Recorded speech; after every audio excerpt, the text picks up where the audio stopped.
Well, hello from Dixieland Farm, and today we're going to be doing a nice little flight. It's about a half hour from Charleston to Savannah, Hilton Head.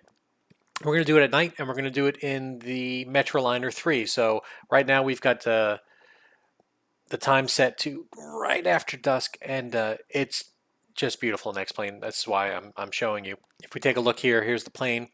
Uh, Remember, the Metroliner is 3. The only thing I don't care for is that the windows aren't quite blacked out, so they're going to look a little funny at night. During the day, you don't notice, but at night, you notice. But this is what X-Plane looks like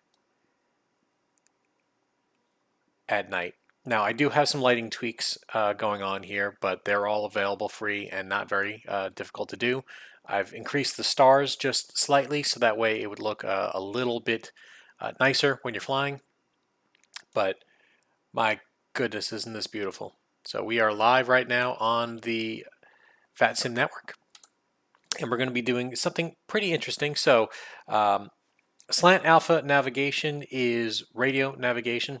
Since this plane was made in the 80s, it was kind of made before GPSs were a common thing. So they use mostly VORs to get around, and VORs transmit 360-degree radials that you can lock onto and follow a very specific course. We're going to be taking the Charleston VOR right here, where we're located, on the 238 radial. So we'll be flying out on the 238 radial, and then about halfway, we're going to pick up the Savannah VOR, which is down here, and that's going to be on the 060 radial. So that's how you can kind of navigate. So you start traveling off of one and then in on another.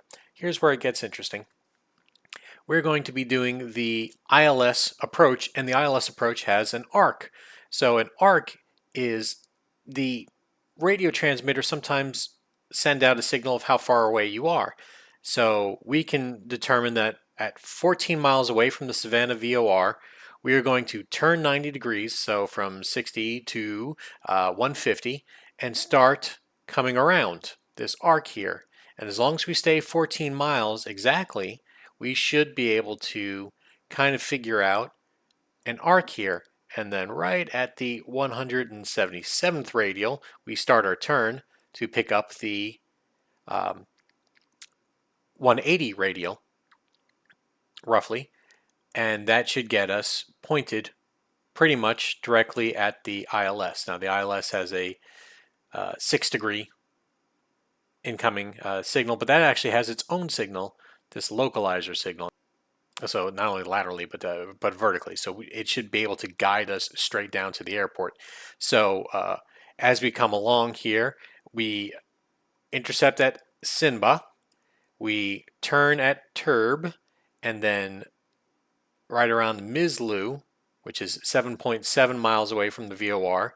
As long as we're above 2,000, we should be able to pick up that signal and then guide us straight down. And it'll guide us down to roughly 200 feet above the runway at 239 feet above sea level. So that is what we're going to be doing. Let's get the plane going. Let's send out our flight plan to VATSIM and get going. Grounded cockpit, tow is driving up. Winching strap and adapter in position. Release parking brake when ready to start pushback.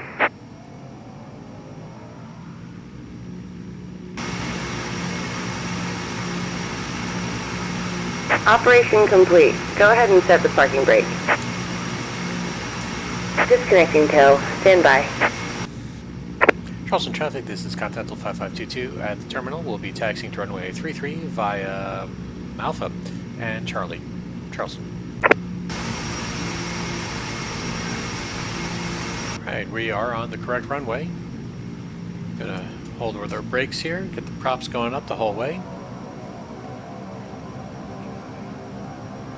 Hold the brakes down until we get to past 20% torque. Got past 20% torque, we can let go up to 90% torque.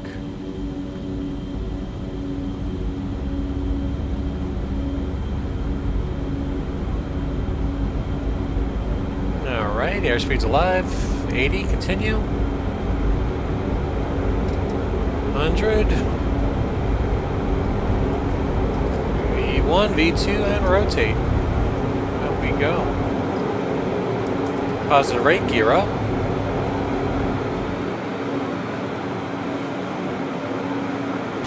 So you can see out here, we're actually doing a sunrise flight. So I got the time wrong, but that's okay.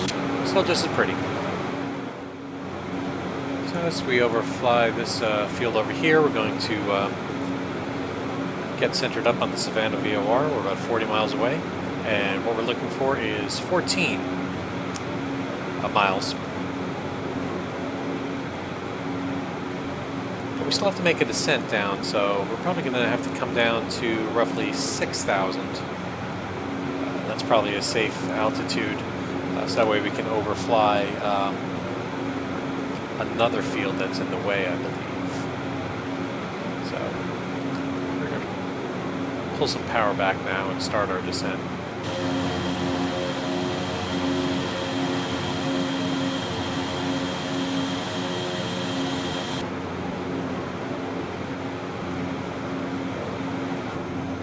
Hilton traffic, this is Continental 5522 coming in for the ILS runway 1. We'll be doing the DME arc at Sinba. We are 14 miles out.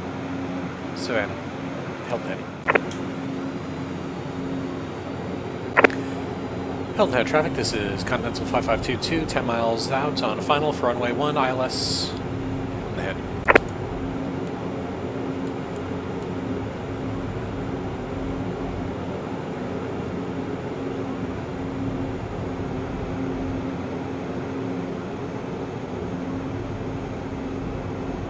So we see the needles are coming in, still above the guide slope here.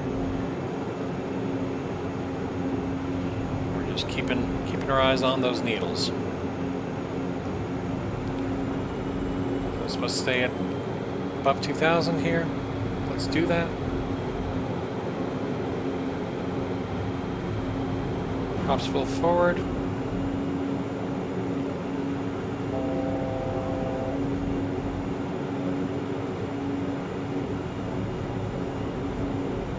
So our decision height was at 480.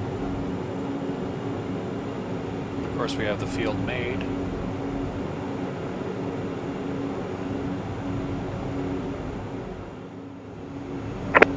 Hilton Head traffic, Continental 5522 on 1 mile final for runway 1. Full stop, Hilton Head. Alright, so we're going visual now. We're at the right speed. Adding a little bit more power. Got a little bit of a crab angle going in.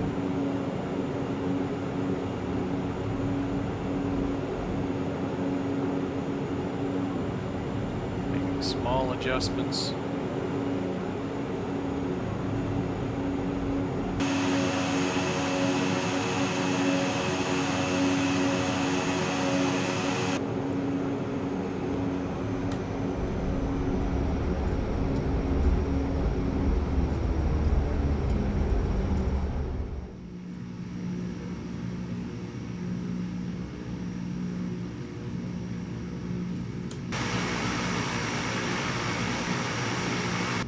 So as you can tell, that arc did pretty good. I did veer off just a little bit further than a little closer than I should have, but I fixed that.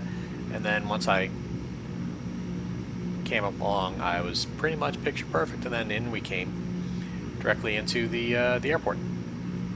Fantastic.